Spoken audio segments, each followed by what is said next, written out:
Hello and welcome दोस्तों to 5 minutes engineering. आज का वीडियो वाकई बड़ा कमाल का होने वाला है दोस्तों, क्योंकि आज के इस वीडियो में हम जी मिसिंग वैल्यूज के बारे में चर्चा करने वाले हैं और किस तरीके से कौन कौन से वो अल्टरनेटिव्स हैं जिनके जरिए हैंडल किया जा सकता है इन मिसिंग वैल्यूज को। ऐसे कितने और कौन से पैत्र हैं, इन सबको हम आजमा के आज जी देखने वाले हैं। डेटा हमारा वही है जो कि पिछले सेशन में एरर से पहले मैंने आपको दिखा था। ये देखो डेटा तो जी हमारा यही है, सिंपल सादा सुधा employee ID name department age salary experience. अब इसमें क्या होता है, ये जो नैन आपको दिख रहा है, ये देखो ये नैन दिख रहा है, नॉट अ नंबर। ये देखो नैन दिख रहा है, ये देखो नैन दिख रहा है, तो ये वो मिसिंग पार्ट है, ये वो मिसिंग वैल्यू है।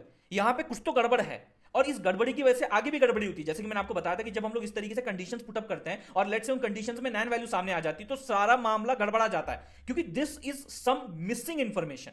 अब उस मिसिंग इंफॉर्मेशन के बेसिस पे आप कुछ कंक्लूड नहीं कर सकते ना। मतलब मान लीजिए आपके पास आधा अधूरा ज्ञान है, अब आधे अधूरे ज्ञान के बेसिस पे आप कोई डिसीजन अगर लोगे तो नुकसान में पड़ोगे ना भाई। सीधी सी बात, अगर कुछ कंक्लूड करोगे तो it is very much a very high chance कि आपका वो रिस्पेक्टिवली डिसीजन गलत होगा। तो जी हम जो डिसीजन ले, जो भी कंक्लूजन पे पहुंचे वो सही रहे, इसके लिए इन मिसिंग वैल्यूज को हैंडल करना बहुत ज्यादा जरूरी है। लेकिन उससे पहले चलो मान लो मैं पता लगाना चाहता हूं कि कहां कहां मिसिंग वैल्यू है। अगर ये मुझे पता लगाना है तो उसके लिए हमारे पास कुछ मेथड्स हैं जो दोनों एक दूसरे के अपोजिट बात करते हैं। जैसे कि फॉर एग्जांपल मेरा जो ये डीएफ डेटा फ्रेम है, इसमें मैंने बोला इज एन ए, मतलब कहां कहां, इज एन ए मतलब कहां कहां भैया ये मिसिंग वैल्यूज दिख रही है वहां ट्रू दिखाओ, और जहां जहां ये मिसिंग वैल्यूज नहीं है वहां फॉल्स दिखाओ। तो आप देख सकते हैं एम्प्लॉय आईडी एक भी मिसिंग वैल्यू नहीं है, क्योंकि वहां पे फॉल्स है। फॉल्स का अर्थ ही है कि यहां कुछ मिसिंग नहीं है, यहां पे भी कुछ मिसिंग नहीं है, यहां पे भी कुछ मिसिंग नहीं है, यहां पे हाँ ये मिसिंग है। देखो एज का जो सेकंड नंबर का रिकॉर्ड है उसकी एज मिसिंग है, सैलरी का जो थर्ड नंबर का रिकॉर्ड उसमें भैया उसकी सैलरी मिसिंग है। ट्रू, ये ट्रू है। और जो आपका फोर्थ रिकॉर्ड उसका एक्सपीरियंस मिसिंग है।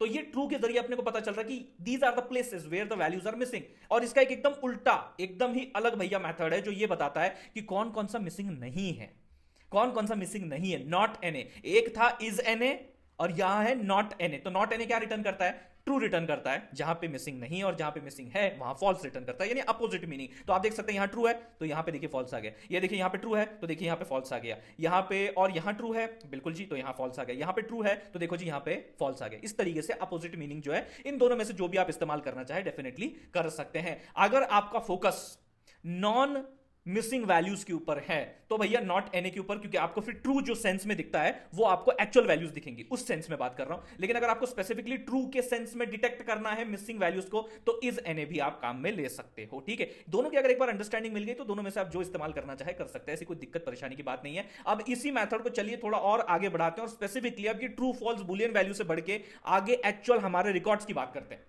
चलिए let's talk about the records. इसमें मैं क्या करता हूं, ये जो मेरा इज एनी की बात थी, मैं पहले डीएफ डॉट इज एनी कर रहा था। अब मैंने क्या किया कि मेरे डेटा फ्रेम में स्पेसिफिकली एज कॉलम में, specifically I am talking about age column जिसमें नैन वैल्यूज है, जिसमें नैन है, तो मैंने क्या किया, मैं बोला भैया ये पूरा डीएफ हटा, पहले तो डीएफ बोल रहा था, इस डीएफ में सिर्फ एज के ऊपर फोकस करो और इस एज में जहां जहां ट्रू दिख रहा है, जहां जहां ट्रू दिख रहा है, जैसे मैंने पहले बताया था ना कि जब ट्रू रहता है तो सिर्फ वही रिकॉर्ड दिखता है, तो इस सेंस में अपने को मिसिंग वैल्यूज दिखेंगे। और दूसरे सेंस में बात करेंगे तो जो आपकी एक्चुअल फील्ड वैल्यूज हैं, जो एक्चुअल वैल्यूज है वो दिखेंगी। So that's how you can use this respective opposite behaviour methods. तो जब मैं यहां पे DF age is N A करता हूं तो मुझे क्या मिलता है जी, मुझे मिलता है वो रिकॉर्ड्स मेरे डेटा फ्रेम के फॉर द एज कॉलम जिनकी स्पेसिफिकली वैल्यू नैन है। लेकिन अगर यही फंडा मैं नॉट एन ए का लगाऊं तो सिंटैक्स सब कुछ सेम है, आप देख सकते हैं। ये देखो syntax DF of DF age dot is N A, मतलब मैं यहां पे क्या बात कर रहा हूं, ये क्या रिटर्न करेगा, आप जानते हो ये क्या रिटर्न करेगा, देखना चाहते हो, चलो दिखा देते हैं जी, उसमें कौन सी बड़ी बात है।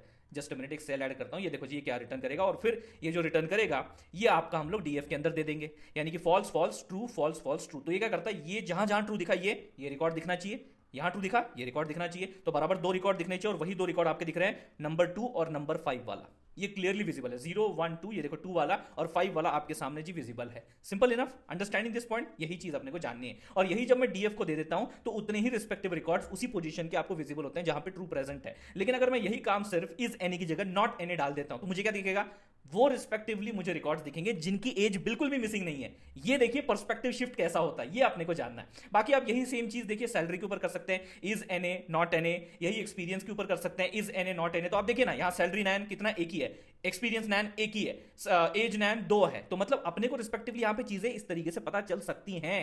तो अगर आप चाहते हो तो यहां पे अपनी इंफॉर्मेशन जो है जुटा सकते हो इन दो मेथड्स के थ्रू, बड़े स्पेसिफिक भी जा सकते हो, जेनरिक वे में बुलियन ट्रू फॉल्स भी देख सकते हो। अब चलो पता तो लग गया, अब इनको भरना है, फिल इन द ब्लैंक्स, भरना है इन रिक्त स्थानों को। कैसे भरेंगे? मान लो एक कांस्टेंट नंबर ले लेते हैं, let's take a constant number. ये पहला तरीका है हैंडल करने का, बाय द वे। अभी मैं आपको और तरीके दिखाऊंगा हैंडल करने का। आप एक कांस्टेंट वैल्यू डाल दो, या फिर मीन ले लो, एवरेज ऑफ द कॉलम ले लो, या फिर डायरेक्टली रिमूव कर दो, या फॉरवर्ड फिल करो, या बैकवर्ड फिल करो, पैटर्न फिलिंग जिसे हम कहते हैं, वो भी चीज रहने वाली है। तो सब चीजें हम देखेंगे। तो यहां पे फिल एनए, मैं बोलता हूं डीएफ डॉट फिल एनए 0, मतलब आपके पूरे डेटा फ्रेम में irrespective of any column, I am not specifically talking about a column, मैं पूरे डेटा फ्रेम की बात कर रहा हूं। तो पूरे डेटा फ्रेम में जहां जहां नैन दिख रहा है, सब्सटीट्यूटेड विद 0। तो देखिए एज का यहां 0 था, मतलब नैन था, वहां 0 आ गया, यहां 0 आ गया, यहां 0 आ गया, यहां 0 आ गया कि नहीं? तो जहां नैन था वहां पे कांस्टेंट वैल्यू 0 आ गई है।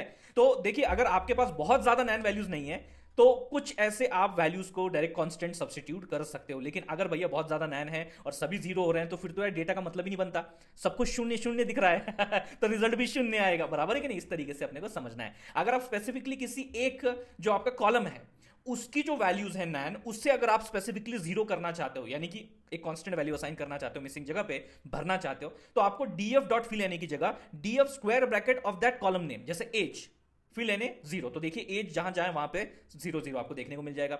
सैलरी जहां 0 है वहां पे लेट से मैं उसको फिल करना चाहता हूं विद 100 वैल्यू। क्यों हमेशा 0? 100 हो सकता है, 2 हो सकता है, 5 हो सकता है, 200 हो सकता है, जो भी चाहे वो कांस्टेंट वैल्यू हम दे सकते हैं। तो देखिए यहां पे नैन था सैलरी में, तो यहां पे रिस्पेक्टिवली आपका 100 फिल हो गया।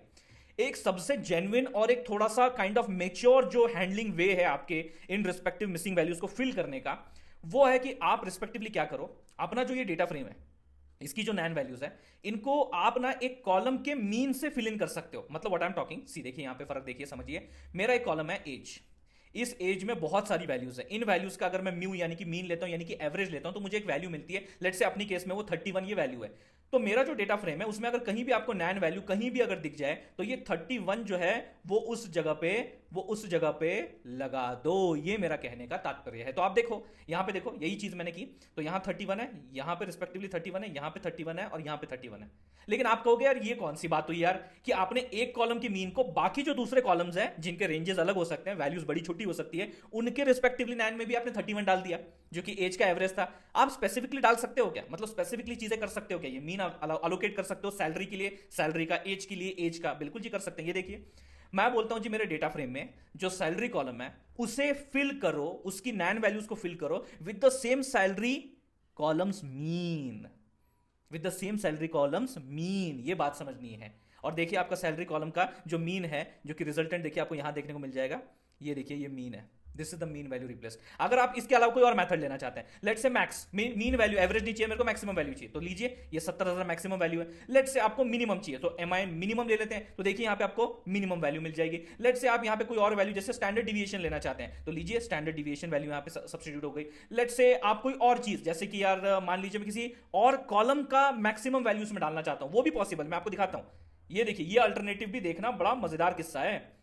मैं यहां पे एज का जो मैक्सिमम वैल्यू है वो पुटअप करना चाहता हूं, ये भी पॉसिबल है। यानी कि अपन एक स्पेसिफिक कॉलम जैसे सैलरी, उसमें एक अपनी नैन वैल्यू को फिल कर सकते हैं with the help of other column. Let's say age, उसके मैक्सिमम या मिनिमम या मीन एवरेज जिसे हम कहते हैं, उसकी वैल्यू सब्स्टिट्यूट करके वो वहां पे फिल करेंगे, वो मिसिंग वैल्यू भरी जाएगी। इस तरीके से भी चीजें की जा सकती है। देखिए मेरा काम है जी आपको अल्टरनेटिव्स बताना, बाकी आपको इस्तेमाल करना है ही उसे। एक और तरीका देखते हैं, उसके बाद पैटर्न फिलिंग देखते हैं, दैट इज ड्रॉप एनए। ये बड़ा सिंपल है, स्ट्रेट फॉरवर्ड है। हमको नहीं लेना देना, हमको सिंपली नहीं है लेना देना कि भैया अगर आपका किसी भी रिकॉर्ड में नैन दिखता है तो सिंपली रिमूव इट। मतलब यहां पे गौर से देखिएगा, समझिए मैं जो एग्जांपल दे रहा हूं, अगर ये मेरा डेटा फ्रेम है, इसमें ये रिकॉर्ड नंबर 1 है, रिकॉर्ड नंबर 2 है, रिकॉर्ड नंबर 3 है, बराबर है। तो रिकॉर्ड नंबर 1 में यहां एक नैन वैल्यू है, रिकॉर्ड नंबर 2 में यहां एक नैन वैल्यू है, और रिकॉर्ड नंबर 2 में यहां एक नैन वैल्यू है। तो वो क्या करता है, हर रिकॉर्ड को चेक करता है कि क्या इस रिकॉर्ड में एक भी नैन वैल्यू है, हाँ जी है। क्या इस रिकॉर्ड में एक भी नैन वैल्यू, यहां तो दो है, एक से ज्यादा है, क्या इस रिकॉर्ड में एक भी नैन वैल्यू है, नहीं। तो जहां पे एक भी नैन वैल्यू नहीं है वही आपका आगे जाना चाहिए, और बाकी ये जो दो हैं आप जो देख पा रहे हैं जो कि आपके समक्ष मौजूद है, इसे अपने को ड्रॉप करना है, इसे अपने को निकाल देना है। और वही चीज आप यहां पे विजुअली देख सकते हैं, डीएफ डॉट ड्रॉप एनए। तो आप देखिए जो मेरा 0 और 1 यानी कि आईडी 101 और 102 एलिस एंड बॉब, उनमें कोई भी नैन वैल्यू किसी भी रिस्पेक्टिवली कॉलम के लिए इन दोनों रिकॉर्ड में नहीं देखने को मिलेगी। That's why they have passed and they have moved ahead. लेकिन अगर मैं इसमें स्पेसिफिकली अगर बोलूं कि भाई मुझे एज रिस्पेक्टिवली उसी पे फोकस करना है, एज कॉलम पे फोकस करना है, और एज कॉलम पे जो जो नैन वैल्यूज एग्जिस्ट करती हैं मुझे सिर्फ उनको निकालना है, और बाकी अगर दूसरे कॉलम्स हैं उनमें अगर नैन कहीं किसी दूसरे पोजीशन पे तो उसको रखो, उसकी कोई दिक्कत नहीं। अगर ऐसा करना चाहते हो तो देखिए क्या होता है, ये देखिए आपके सामने आ गया। तो ये सिर्फ एज स्पेसिफिक ही बात करेगा। तो ड्रॉप का तो मैटर भैया समझ में आ गया। अब हम लोग फिल करेंगे एक पैटर्न में, जैसे फॉरवर्ड फिल पैटर्न होता है, एक बैकवर्ड फिल होता है। इसका कार्यक्रम क्या है चलिए मैं आपको समझाता हूं पहले सिंपल सीधी भाषा में। लेट से यहां पे आपका रिस्पेक्टिवली ये मिसिंग वैल्यूज है, और यहां पे आपकी लेट से वैल्यू है 30 और यहां पे लेट से आपकी वैल्यू है 40। तो जब आप फॉरवर्ड फिलिंग की बात करते हैं, यानी कि इस डायरेक्शन में जा रहे हैं आप, लेट से अगर इस तरीके से, लेट से अगर मैं ऐसे बोलूं, चलो हम ऐसे ही विजुलाइज करते हैं ना अपने डेटा फ्रेम को, इस डायरेक्शन में, तो ये वाला डायरेक्शन ले लो या लेफ्ट टू राइट ले लो, अप टू डाउन ले लो, जो भी लेना है ले लो, फॉरवर्ड इसी डायरेक्शन को कहते हैं। अब क्या होता है कि यहां पे आपने मिसिंग वैल्यू डिटेक्ट कर ली, तो ये जो मिसिंग वैल्यू है इससे इमीडिएटली पहले कौन था, 30 था, तो तुरंत हम लोग 30 को इस जगह पे लिख देते हैं। तो ये होता है फॉरवर्ड फिलिंग, कि आपने फिल किया उसके इमीडिएट पहले वाली जो वैल्यू थी उससे। अब बैकवर्ड फिलिंग क्या होता है, बैकवर्ड फिलिंग मतलब आप उल्टी दिशा में जाते हो, राइट टू लेफ्ट जाते हो, यानी कि अप टू मतलब बॉटम टू अप जाते हो, पहले टॉप टू डाउन जा रहे थे अभी बॉटम टू अप जाते हो, तो ये आपका बैकवर्ड फिलिंग हो गया। बैकवर्ड फिलिंग में क्या होता है कि आपने यहाँ पे मिसिंग वैल्यूज डिटेक्ट किए, अब इन मिसिंग वैल्यूज के बाद इमीडिएटली आफ्टर कौन सी वैल्यू दिख रही है, यहाँ पे इमीडिएटली बिफोर की बात कर रहे थे, यहाँ इमीडिएटली आफ्टर की बात कर रहे थे, तो 40 दिख रही है, तो 40 भैया उससे पहले वाले मिसिंग सेल्स जो है उनमें हम लोग पोजीशन कर देते हैं। इस तरीके से मामला आपको समझना है। यही सेम चीज है, देखिए एग्जांपल के साथ मैं फिल एन बोलता हूं और उसमें मेथड लगाता हूं FFIL, मतलब एफ फिल, यानी फॉरवर्ड फिलिंग करनी है। तो अगर फॉरवर्ड फिलिंग करनी तो आप देखिए यहां पर रिस्पेक्टिवली अपनी एक मिसिंग वैल्यू है, तो इसने कौन सी मिसिंग वैल्यू ली, 40 लिया या 30 लिया, इसने 30 लिया, यानी पिछले वाली ली, इमीडिएट बिफोर वाला, इस मिसिंग से इमीडिएट बिफोर वाला उसने लिया। यहां पे एक मिसिंग वैल्यू थी, उससे इमीडिएट बिफोर वाला सैलरी 60,000 लिया। समझ पा रहे हो, this is what you need to understand. यहां पे आपकी मिसिंग वैल्यू थी, इससे इमीडिएट पहले वाला 10 वैल्यू उसने वहां सब्स्टिट्यूट की। अब बी फिल मतलब बैकवर्ड फिल। अब बैकवर्ड फिल में क्या होता है, यहां पे देखिए ये आपकी मिसिंग वैल्यू थी जो कि पहले यहां 30 थी, अब यहां 40 है। क्यों, क्योंकि यहां मिसिंग वैल्यू को फिल करने के लिए उसने इमीडिएटली मिसिंग वैल्यू के बाद वाला नंबर यहां पे रख दिया। सिमिलरली यहां पे भी अपनी एक मिसिंग वैल्यू थी, इसके इमीडिएटली बाद 48,000 वो यहां मिसिंग में रख दिया। यहां पे भी अपनी एक मिसिंग थी, तो उसके बाद इमीडिएटली 7 था, तो उसने वो वहां पे रख दिया। तो ये बैकवर्ड फॉरवर्ड रिजल्ट के साथ, विजुअलाइजेशन के साथ समझ में आया क्या? अगर आ गया तो लाइक कर दीजिए, उससे भी ज्यादा इस वीडियो को शेयर कीजिए अपने सारे दोस्तों के साथ, सब्सक्राइब कीजिए भैया चैनल 5 मिनट्स इंजीनियरिंग को। मिलते हैं अगले वीडियो में।